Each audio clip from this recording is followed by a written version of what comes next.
Hey guys, day 54 of 100. What? Okay, so today is kind of like a take two, part two, if you will, of yesterday. Yesterday was all about the joys of optimism versus pessimism.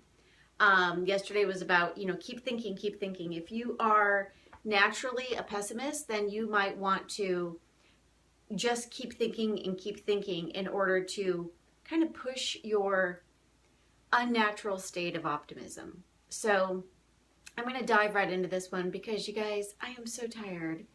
Today was a snow day. What I like to call a no day. It means I get nothing done and I'm drained. All right, so the door's locked. No kids are going to ambush me. I'm diving in. Now, this is only a page worth of information that I'm going to read to you, but I'm actually going to read it because I found as I was taking notes for this one, I was like wanting to write down every single detail. So I want to share with you every detail.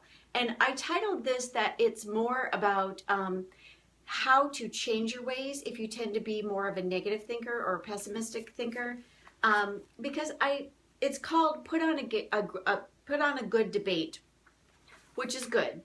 But I think that, hi Nikki, I think that, what we're looking for when we look at these ways to motivate ourselves is we want tools, right? I don't know about you guys, but I want to walk away from something knowing that I know how to do something differently than I did when I started. So here we go without further ado. Put on a good debate. Negative thinking is something that we all do. Hello, yesterday during my live video, I had an epiphany that I was becoming a negative thinker, especially since moving into this new house.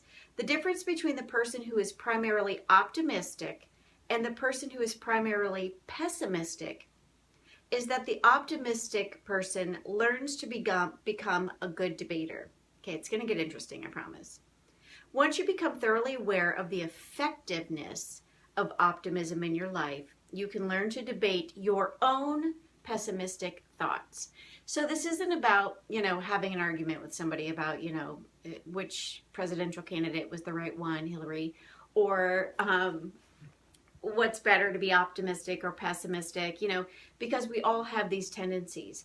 It's more a matter of bringing awareness to your thoughts and being able to get yourself out of them when you're not liking the way that you're thinking.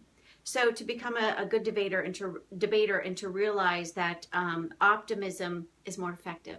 I mean, hello, we need that, right? Let's see. He references a lot of scientific studies, a lot of biblical studies, but a lot of scientific studies which actually prove the biblical and survey information. I'm skipping all that, but just know it's in the book, okay? Page 117. He talks about some profound revelations, and the two profound revelations were, number one, optimism is more effective than pessimism. I mean, who didn't know that, okay? And optimism can be learned. Now, you might not have known that. So realize that your pessimistic ways or your pessimistic tendencies or ways of thinking are just learned behaviors, okay? Our thoughts, our beliefs are just things that we think. And we can change what we're thinking. Just like you can change, which presidential party to vote for. Democrat. Sorry, I'm just teasing. Okay. He goes on to talk about these scientists who conducted all of these studies, and they prove that optimists dramatically outperform pessimists, which is very interesting because, I know a lot of really smart engineers who are very pessimistic, but, I guess it's not fair for me to put them in that category because they just might have hated their job when I worked there, and maybe they didn't like me, I don't know, so I digress. He says that what Norman Vincent Peale had been saying for years in his books was that the power of positive thinking was finally proven to be scientifically true. You guys, they proved that this was scientifically true. I don't know about you guys, but I already knew that, but it's scientifically true. He goes on to say that if you're a skeptic about the power of debating your own pessimistic thoughts, keep in mind that most of us are already great debaters. Think about if somebody were to come in the room and talk about, any one thing, you would easily, if you disagreed or if you just liked a good argument, easily able to jump on the other side and, you know, debate it. Debate teams have to learn this kind of technique in high school, blah, blah, blah. If you catch yourself brooding and worrying about thinking pessimistically about an issue, the first step is to reorganize your thoughts to reorganize that your thoughts are just pessimistic. Not wrong or untrue, that it's just your thinking that is pessimistic.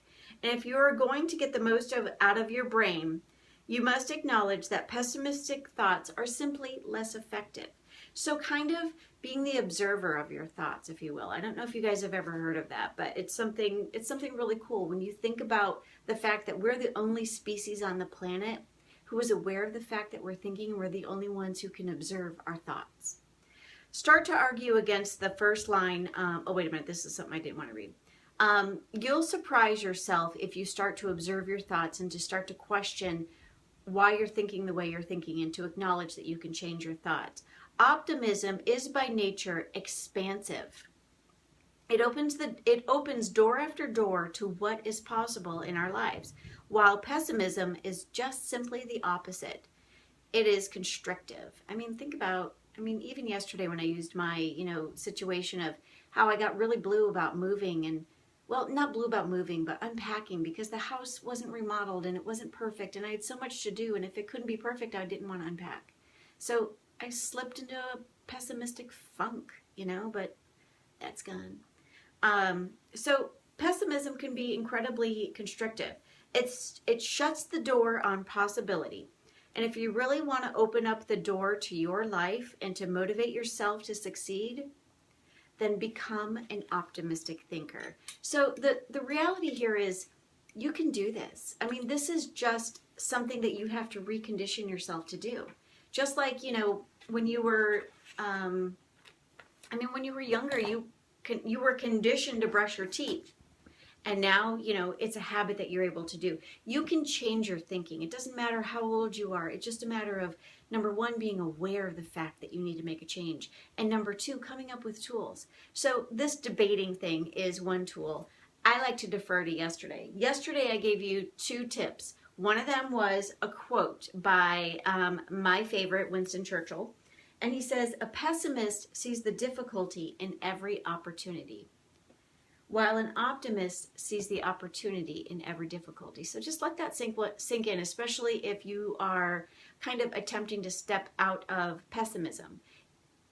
Do you really see the opportunity in everything, or do you see the difficulty in everything? And start to kind of, see if you can acknowledge the fact that you can change the way you're thinking.